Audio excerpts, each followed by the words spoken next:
Hi, guys, and welcome back to the Whole Shebang podcast. This is episode 32, and it is going to be a part of our book talk or book podcasting. You called it book club, I believe. Book club. So if you haven't caught it, we did an episode last season where we had recommended books to each other, and we're Reading those books. read those books At 3 o'clock this morning, I finished. and are now recording our reaction. So the books that we had recommended, we had not read ourselves previously, and we thought we'd keep this going. So we are going to give you our thoughts on the books that were recommended that we read, and we are going to recommend new books. Yes. I had a whole list of thoughts about the series I wanted to complain about, and you haven't finished it. You just finished the first one, so I can't talk about it without spoiling things. See, you only said read the first book, and I did, and I am going to continue reading the series. So I casually gave you the whole series. I know. You just, here's all my books. They're signed copies. If anything happens. Just the first two. Yeah, just the first two. But yeah, if anything happens, I will hurt you. Yes. Anyway, love. And so, whose book do you want to get into first? Doesn't matter. I'm very fresh because, again, 3 o'clock this morning, I finished reading it. Okay, let's get into the book I recommended you then, which was The House Witch by Delamark. Yeah. Spoiler alert. Yes, spoiler alert now for The Kitchen Witch and The Iron Gauntlet, or The Iron... I know it's written by Holly Black and Cassandra Clare. We're off to a great start. I'm 10 for 10. I can't remember what it is because now you're confusing me, but it's not Gauntlet. I know it's the Magisterium series. Magisterium series. Let's see. Iron Trial. The Iron Trial. I was so confused. I was like, I just read this a couple months ago. I should know. And you also called it The Kitchen Witch, but it's called The House Witch. We're off to a great start. It's been a great day. We'll just redo that. No, we're keeping that in. Okay, fine. The House Witch and The Iron Trial are the books that we had recommended to each other. Yeah. And so we're going to start with The House Witch. Do you remember anything from The House Witch? Yes. Okay, good. So I finished it, like I said, at 3:30 this morning. Yeah. I'm a little tired. Thanks, Bailey. I was at the point where there's like 5 chapters left, and at that point you just can't stop. So it was good. I wouldn't call it my favorite book, but it wasn't boring. I found that it itself read a lot like fan fiction. Yeah. The writing and the character development were very underdeveloped. It takes a while to progress. So I want to know what happens next. I am going to order the next 2 books. I'm invested in the storyline, which is nice, and the relationships that are being built. I liked all the characters, not at first always. The king and queen are super cute. Usually when you have royalty in books, they're jerks. These two are freaking adorable. The king and queen and their son is so cute. And I like the little group that Finn, the main character, has built, including the knights. I think they are hysterical. I like that he's drinking buddies with the king. I think that's really funny, and their little shenanigans. I do wish that there was a whole chapter about like where I actually got to experience the shenanigans and not just like secondhand hearing about it. But I do like that he coaxed the mage into making a bunch of fountains and then they couldn't find them all. So that does happen in that book. I was laughing out loud at that part as I read it. And it is something that you need to read because whatever voices you make up in your head for these characters, you can't listen to somebody else say it. You need to read it and then hear the characters' voices in your head. Because there's one point in the book, and we did say spoilers, so if you want to skip spoilers, skip this episode until like the very end when we give you new recommendations. But the king and Finley and the mage, they get absolutely trashed. There's 2 other people too. It's the captain, Antonio, and the military guy who has the inappropriate last name. So the last name is Fook. And then Captain Antonio, yes, it was all of them. Howard. Yes, and Mr. Howard. Can't forget him because there's a lot of gay baiting happening after Yes, that. yes, there is. Poor Mr. Howard. Oh, that poor man. But they go and they end up making like a magical fountain. And then don't they lose the mage at some point? They lose somebody. Mr. Howard, they lose him in the rose bushes. No one knows where he is. They go bathing into the fountain, and then they dare him to make another fountain, and he has to go to the bathroom, so he goes and relieves himself in the barracks, and he makes one in the bathroom, and no one can find it the next day, which is really funny. They find Mr. Howard in the bush, which is how they all kind of assume something weird happened, and there was a lot of gay baiting that happened after that. And the king, at one point, I can't remember what it was. There's something I read last night. Oh, it's the like final scene almost in the book where they're at this masquerade ball, and he's like, the shenanigans that are happening. He's like, wait, tell the guys here about this. And I was like, it's so cute that they're all drinking buddies. Super funny in the beginning when Finley starts working in the kitchens, and they're like, he's like, get out of my kitchen. I need to organize this kitchen, get out. And then he does everything on his own. And they've never had food like it, but they were still very suspicious of him. But he just goes and he's like, no, I'm just here to make food. Okay, so I don't know if this is in this one. It might be in the others. Has he gotten into a brawl yet with his friend? Yes, where he blasts him into the forest. Yes, Over okay. his love interest, yeah. Yes, over his love interest. That's near the end of Does this he one. realize his love interest by the end of this book? Yes, the end of the book ends with, spoiler alert, her going back to the kitchens with him, and the ending of the book is like, and they kissed all night. Yeah, okay. And I Yeah, was like, okay, sure. that is a good spot. Yeah, that happened. But yes, it is. I found it very lighthearted and funny, and that's the reason I liked the book. It wasn't really serious. The plot is like, It's there. It's There's a war there. happening. but it's not. It's almost like one of those books where it's an OC main character. So the plot is there, and it seems foreboding, but really it's not. Yeah. And it's just about the escapades of this house witch. I also love when the aides are like, he's not very good at hiding his magic, so we're going to respect.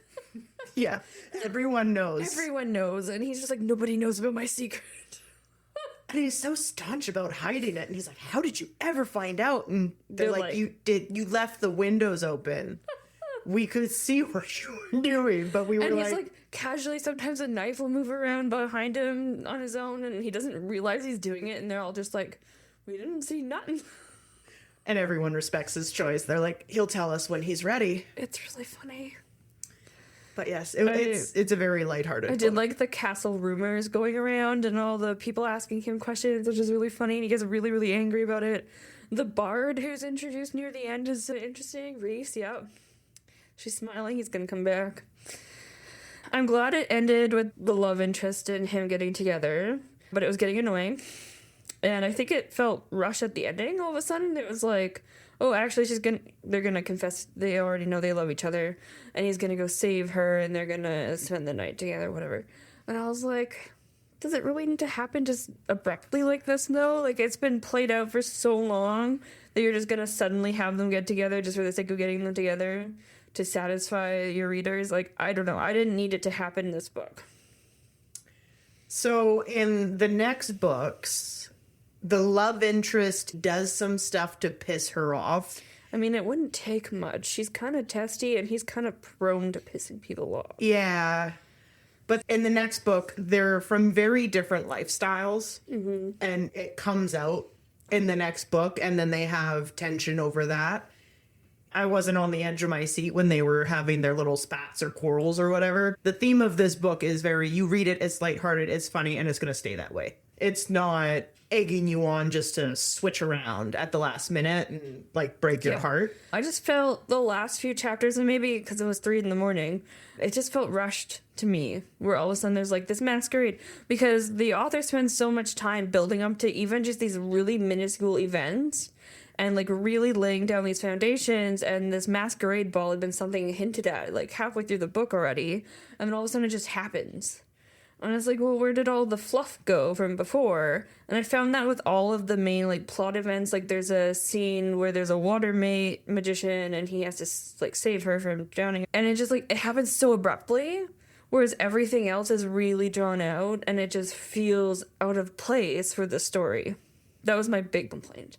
I was like, I like the plot and I like that there is plot and, like, these events happening, but I need them a little bit more, like, contextual background information almost, because it just happens and then it's over and then that's that. Yeah, that was actually one of my main problems with the book too, is because I would say, like, plot turning point, like things that contribute to the plot of the story are over in like half a chapter or ignored completely. Like, his mother comes to the castle and then everyone's just like, oh yeah, it's his mom. And, like, I would have loved to have a scene, even, where his mom meets his aides and they're like, how are you so nice when he's such a dick? Yeah. Like, that would have been hilarious. And it felt like a missed opportunity where they're like, oh, yeah, that's her. And I was like, come on. And I find they give us a little into his backstory. But for him to be like that, I needed something, because Finley in the books is very blunt and very like, oh, my magic, I don't want to show my magic. It's something that I don't like about myself. And then all it does is show us a scene or a little bit about how his father wanted him to learn magic, especially fire magic.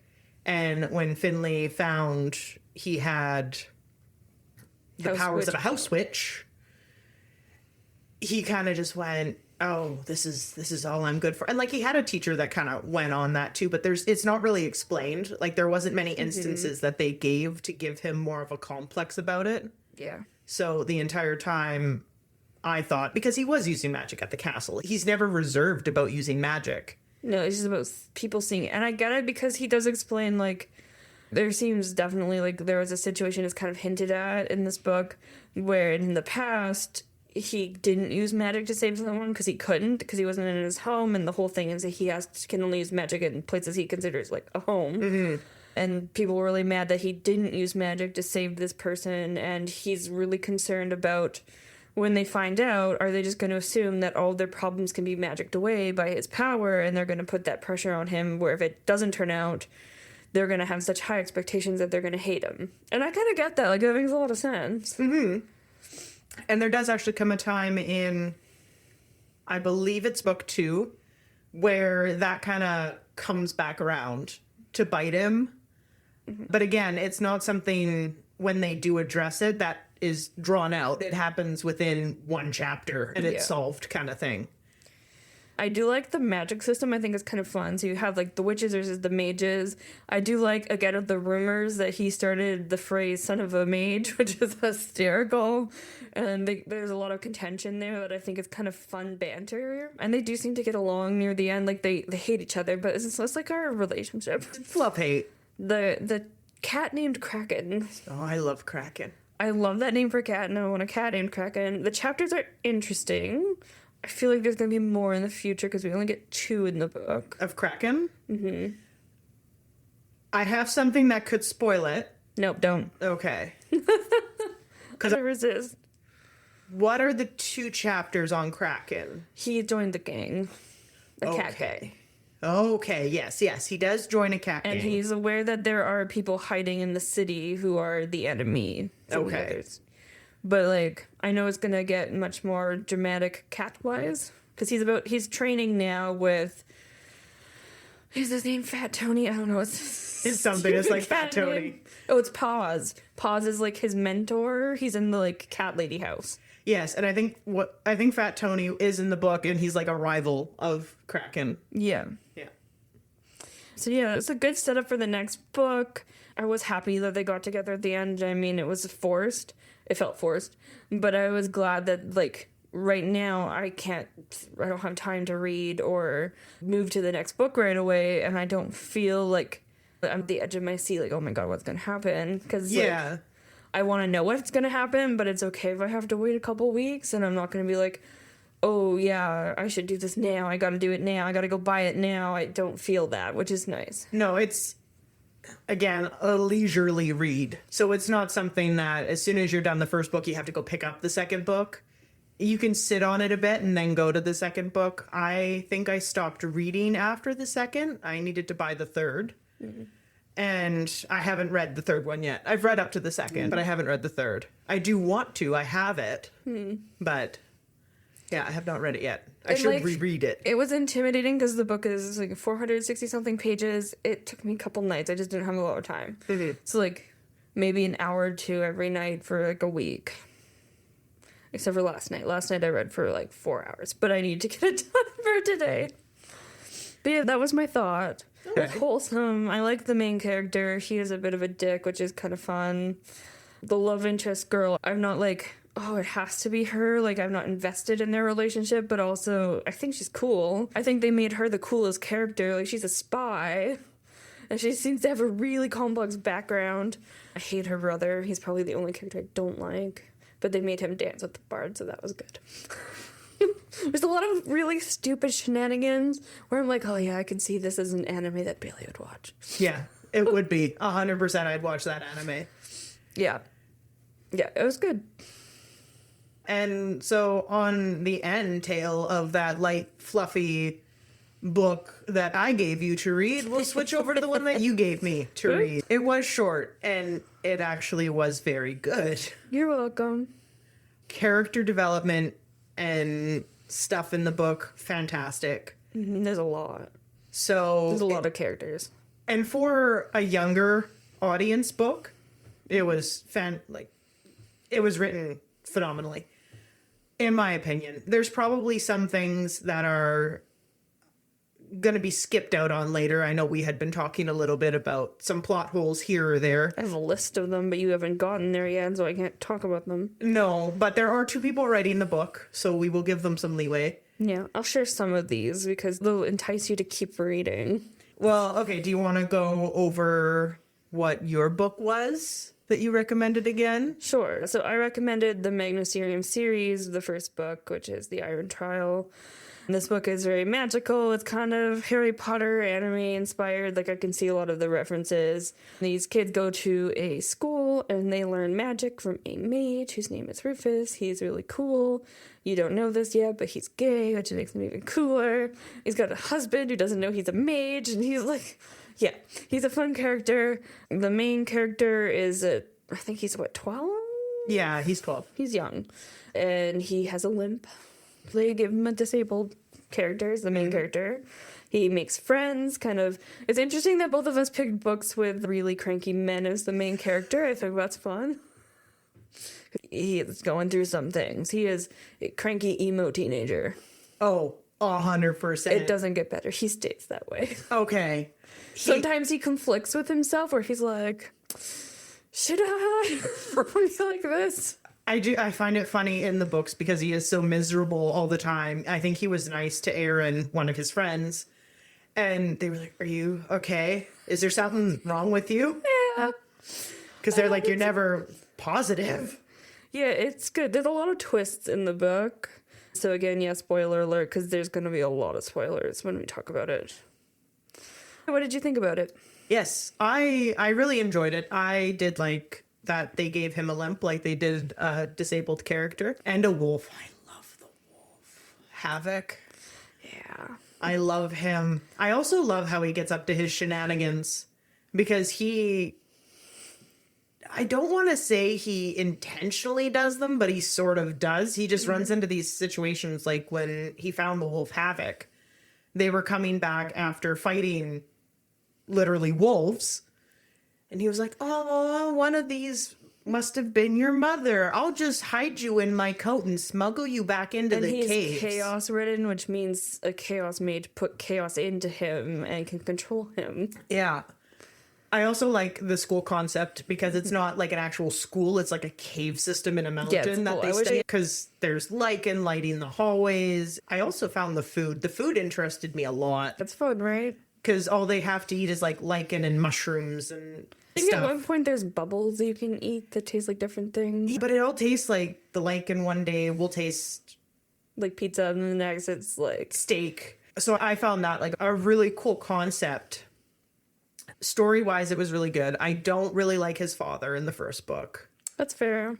He's complicated. Rufus he's just starting to come out of his shell at the end of the first book. I feel really bad for Rufus. You'll understand why as you go on. He's just trying to do his job. And these kids do not make it easy. And actually, I really didn't like his dad in the beginning. And when I read it as a younger person, I didn't like his dad. But now that I'm in my 30s, when I reread it to recommend it to you, I was like, oh, I get it. I was like, I get it. I understand why he is this way. I will probably get to that point when I read the rest of the series. I think it's the second or third book where you're like, oh, That's why. this poor man. And I know there's a twist. So the first book sets you up with a twist, and I'm not going to The twist we've spoiler alerted. Okay, so the evil guy, Constantine, has been reborn, so to speak, into the main character. the main character, Callum. And his best friend, Aaron, has been set up as what did they call it? The Malakari? The Makar. The Makar. And it's kind of a magician that does all the same magic, because that is what Constantine was a Makar, who just became evil after he killed. Chaos mages, yeah. Yeah, after he killed his brother, because they need like an equalizer, which I also found cool. Yeah, because so every element of the magic system in this book, every element has a counter element. Yes. So water and fire, air and earth. But then you have chaos magic, and only some very, very few mages are born with the ability to wield chaos. And the counter of chaos is the soul. So if you're entering into the void and the chaos, you need to have a counterweight to pull you back. And the idea is that even if you're using air magic, you want to have earth with you so that you can draw on it for your counterweight. And if you don't draw on it, you can be consumed and turn into an elemental. Yeah, see, that's a really neat concept. I haven't seen that done many other places. It reminded me of some of the things I've seen in anime, which is why I say there's like a little influence there. Yeah, it's different than what you would expect. So I really like that element. But yes, his friend Aaron is a Makar, and so his opposite. And in the first book, they had promised, or Callum had promised to be his equalizer. And with the way the things are going, yes, I know Callum is most likely Constantine, and he does kind of have a little voice in the back of his head in the book that gets tells so him much better. to do. But then I'm gonna give you a spoiler that's not really a spoiler. That little voice in his head that he's talking to, which is himself, is gonna start keeping an evil overlord counter. And every time he does something that he considers bad, he's like, oh, that's one check for the evil overlord counter. And the whole next book is just him keeping track of how many things he does in a day that could be deemed evil. Yeah. It's really funny.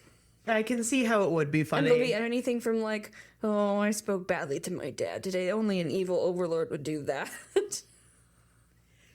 It's a catch-22, really. To prevent that fate from happening, they do everything they can to prevent it, but that just leads to the future anyway. It's 100% what's happening. And like he's already snarky, so that didn't help either. But he has no memory of being this person that he's told that he is. And yeah, that definitely plays as a major point of plot for the rest of the series. And then other people finding out that, oh, well, actually, you're the enemy of death who killed all my family members. That's going to play into it as well.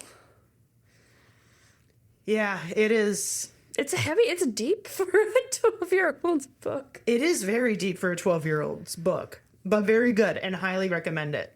Yeah. So I'm going to read through some of my comments that are not quite spoilers. So there are some inconsistencies within the storyline, the descriptions as you go along. So makes it really obvious there are two writers, and I've read complaints about this. One of the main things that'll pop out is the color of the enemy of death's hair changes book to book. So sometimes he's blonde, sometimes he's brunette, and it flip-flops. No one can seem to agree. So that's fun. The ending of the series I found felt forced. as most things do. And I had wished they developed the world a bit more because it is really short. And you probably already noticed just with the first book that there isn't a lot of fluff. And I want more fluff. I wanted more. I wanted it expanded. There's so much more they could talk about if it had twice as many pages per book. Yeah, I could see that. That one's a spoiler. I like how the relationships between the characters progress. And there's one for the main character you're going to get into that actually doesn't feel as forced as usually it does. Okay. Which is kind of nice, because usually they're like, okay, this is obviously the love interest for the main character and they're going to get together. It's like if you take Harry Potter, Harry and Ginny, from the beginning, Ginny was like crushing over Harry. And it just kind of, yeah, it doesn't work as well. But this, like, it makes sense and you can see it progress. And it actually kind of reminds me of the relationship in The House Witch, where it's like he's really scared to be in a relationship because he is the enemy of death, and how could you love me if I'm a villain, which is kind of interesting. The timeline also gets a little confusing in the later books, so we start time skips. Oh, okay. And at one point, it's really hard to tell how long it's been. Because he's like in one location for months, and it'll be like between the books, it'll be like, I've been here for months. Well, what's happening in that time? You don't know, and they don't tell you. And there's not enough explanation, I found. So the whole book that really focuses on the part where it's like, okay, this is your ability, you have this effort of controlling chaos, and I find it does describe it enough, but not quite enough when they start expanding on these possibilities with it. So it'll get much more complex, and they don't explain it enough. Where you definitely will probably have to read something twice. Probably. Yeah. That was my complaint. But it's good. There's a lot of catches, there's a lot of spins and turns yet to come for you. A lot of cliffhangers. And I'm actually looking forward to it. It was a really good book to read. Master Joseph is an interesting individual. He has a very unexplained life that really pisses me off, because one of my complaints is like, how does this work?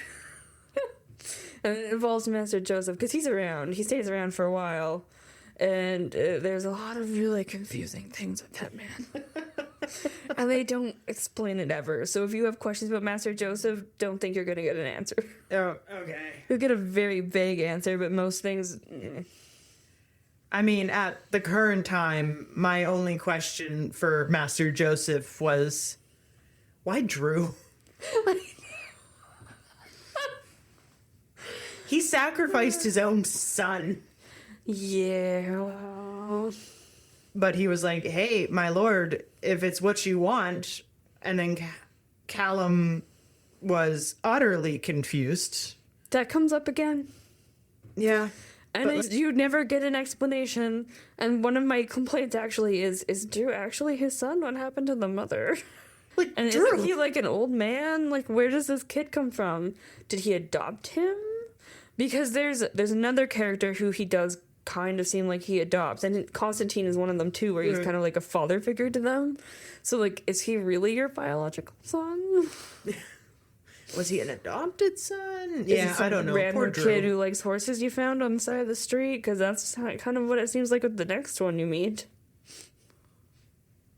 Like, does he go for kids that likes horses? No. One of the books, the thing is the last one, you actually get to go into the household where Constantine used to live, like his castle. Oh? Each of these characters who are related to Master Joseph or like part of the gang all have rooms themed to them. For some reason, poor Tamara gets put in a lot of frilly dresses at this point. She's really not happy about it. It's really funny. They make Callum stay in Constantine's room, and he's like, I can't do this. Because it's super dark and drab, and he's just like, this isn't me.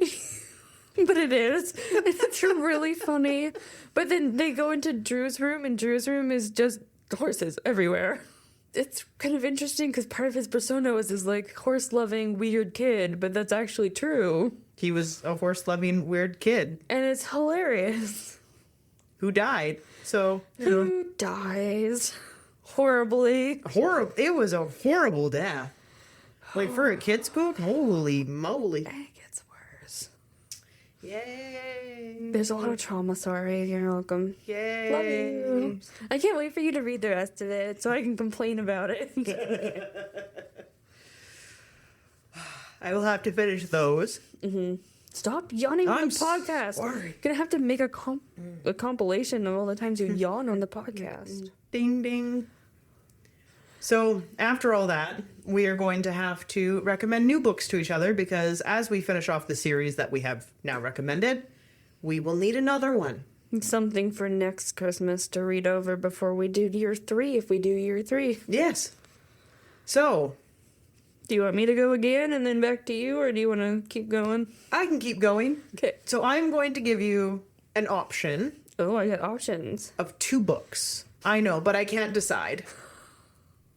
So, one book that I'm going to recommend you is called Airs Beneath the Moon by Toby Bishop. So, the synopsis for that book, so it's a part of a saga. It's a horse mistress saga. So, it's a horse book. I found many. I have very many horse books. This one I really liked, and it caused problems for me when I was a child. Yep. Because as I was reading this book when I was young, in say grade 7, 8, I can't remember, I was very influential. And the little snippet on the second book in the series, which I have, I can't find the first book anywhere, is sometimes you have to forget what's proper and do what's right. And so I do believe that that is when I started back-talking my teachers when I thought they were wrong. Anyway, Airs Beneath the Moon. It tells the story of Larkin Hamley, a farm girl who discovers and bonds with a rare winged horse, forcing her to attend the Academy of the Air to train. Despite the strict rules and dangers of their world, the book blends classic fantasy with themes of music and social science fiction, exploring the unique bond between a girl and her winged horse in a world where they are prized and controlled by royalty. So, basically, in this book, Lark, who is a farm girl, is never supposed to have a winged horse. But she ends up finding a mare, and the mare gives birth to a foal, and she bonds with the foal. And when they find the foal, they can't separate them because the separation of a foal, once they're bonded, they're bonded. It's kind of like Aragon series, they'll die if they're separated kind of thing. So Lark then gets sent off to this academy of posh rich girls who she has no idea how to interact with. And This also kind of aligns with your anime choices, yep. yeah. So she's forced to go to this school and learn all these things. There's some really I don't know if I should say it, but basically no men can touch these horses. They all have to be looked after by women. If a man touches the horse goes utterly berserk. They're not allowed to handle them. They're not allowed to do anything. And so basically they are used as winged fighters in war, but yes, controlled by the royalty. Interesting. And there were instances in the books where girls, once they reach a certain age, want to become active with the opposite sex, and they can't. If they get pregnant, they can no longer bond to their horse, and their horse has to be killed.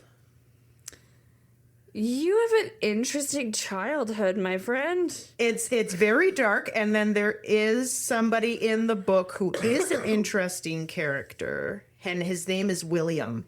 See, I'm just recommending wholesome stuff again. We kind of flip-flopped around. Right? And William wants to ride the winged horses so bad. He's, I think, a lord. I haven't read these books since probably I was in grade 7 or 8, so like Wow. 12 or 13. So it's been a while. I do want to reread them. And he does things to himself Oh, to be able to ride. And they do end up like going into a war and stuff like that. I think I know you are, why you are the way you are now. It is a fantastic read. I do quite recommend it. Well, you were reading that. I was reading Harry Potter. Yeah. Those are the kinds of... Yeah. Yep.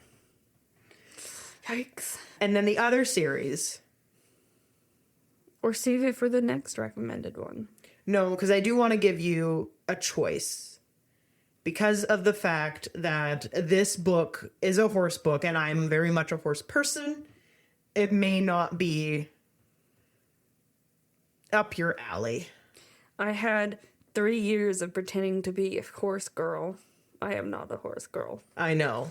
So it may not be up your alley, even though I do think... Bailey, I will read pretty much anything. I know. But I was so conflicted on what to give you. I think one of our podcast episodes on this should be us going to the bookstore, finding some horrible dragon romance, and both having to read it. I'm down.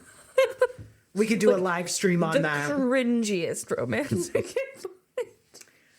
Let us know if you want us to have a live stream where we go into chapters and you can pick the book that we read and we will both read it.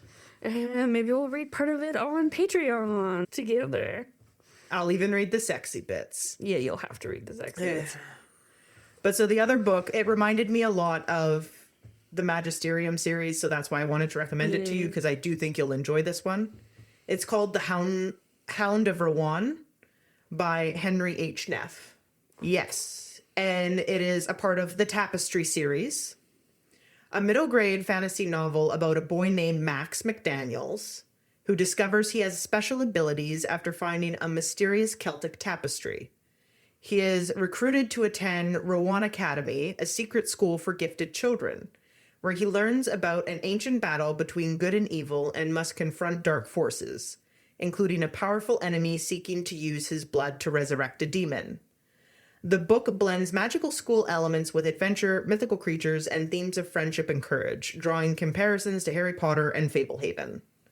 Yeah, that does sound more me. That does sound more you, and what I think you'll like about this book, the characters age, like same thing with Callum and everything. They age up, and Max has a roommate named David, who's the know-it-all sick kid sort of thing.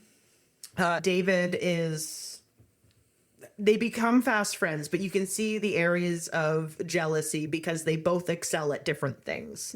Okay. Max is more of the jock and strength, and David is more of the brains. But Max always gets dragged into David's stuff because David can't do what Max can do. And so there's confliction between there, but Max really grows as a character, and it has a wonderful arc later on in the series because Azeroth is the demon. And I have read and listened to this series so many times. Even now, I was actually considering listening to it again at work because it is so good. And it takes you, it is fantastic. I love your Chef's way of kiss. recommending books. You're like, it's just... Depending on the volume of is how good the book is. But it is Chef's Kiss. So I will give you the option between Airs Beneath the Moon, my horsey political I might book. be skipping your horsey political book for now, and maybe I'll read it on the next one. But yes, go for The Hound of Rowan then. Okay. Very much up your alley. Gotta finish the first series you recommended. I know, same here. So the book I am recommending, this is a very special book to me.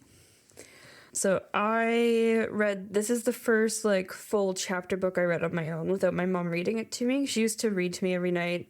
We read Deltora Quests together, which I've been slowly trying to find because she got rid of all of those books and I want them back so I can reread them. This is the first chapter book that I ever read on my own. And I used to hate reading because I was kind of forced to do it as a kid and I was really bad at it. Dyslexic slightly and all that. And I'm just, apparently a terrible student. But this was the moment for me when I realized reading wasn't a chore and it was actually fun. And listening to my mom read was one thing, but actually doing it myself was very rewarding.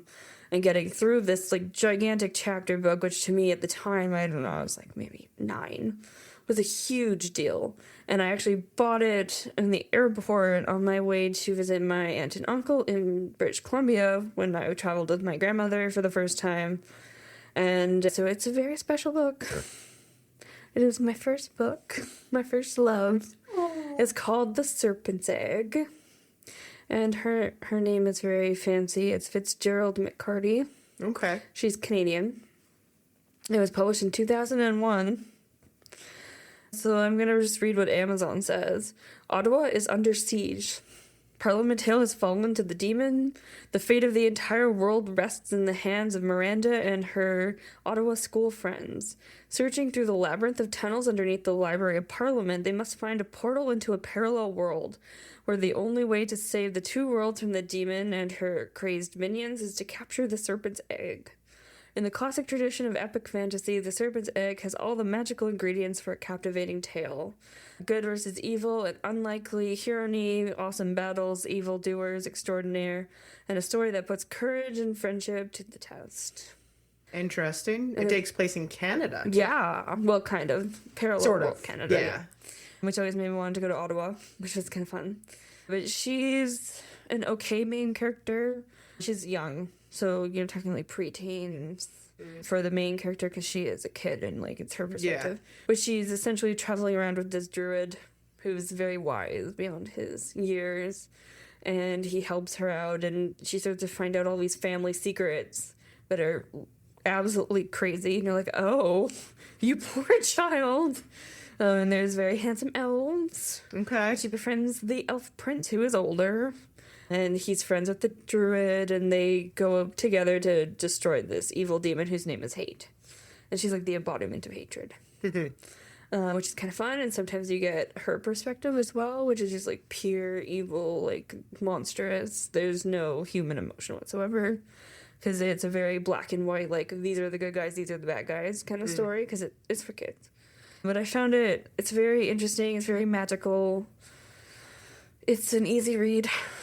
Okay. It's really fast. It has a really pretty picture. That's a picture of it. The second book is called The Burning Crown. And then there's The Twisted Blade. So there's 3 books in the series.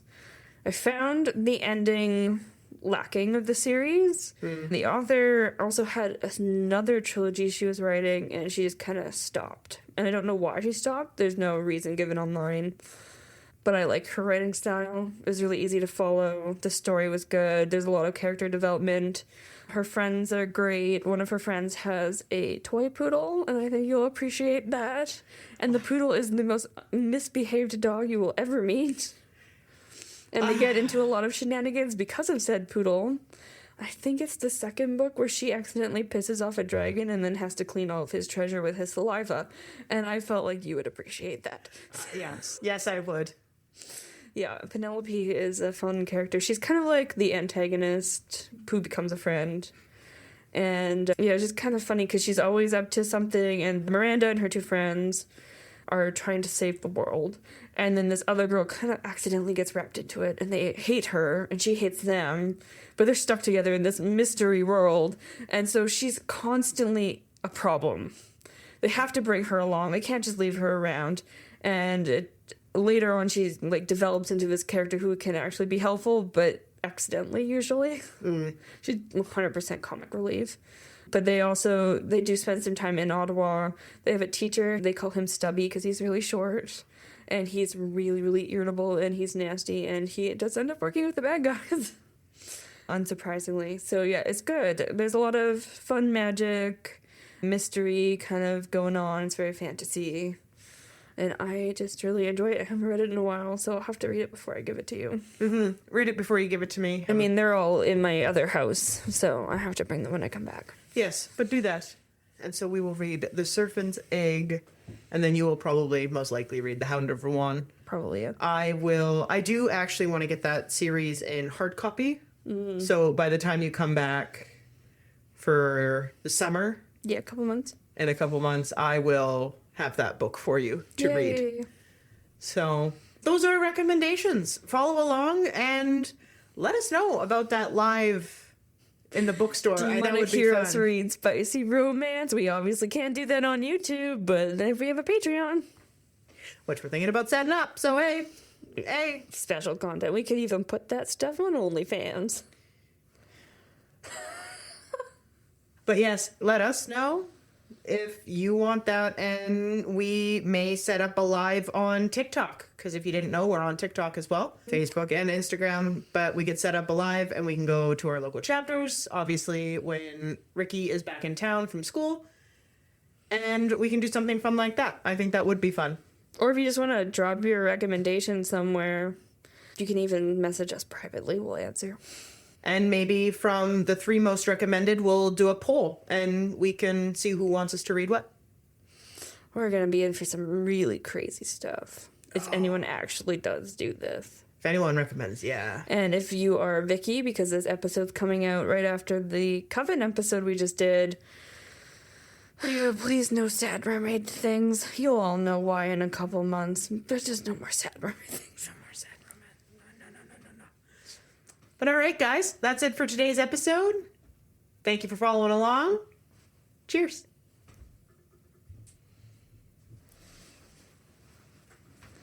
That's all for today. Catch us on Instagram, where we drop teasers for the next show, and our Discord account. Links are down below.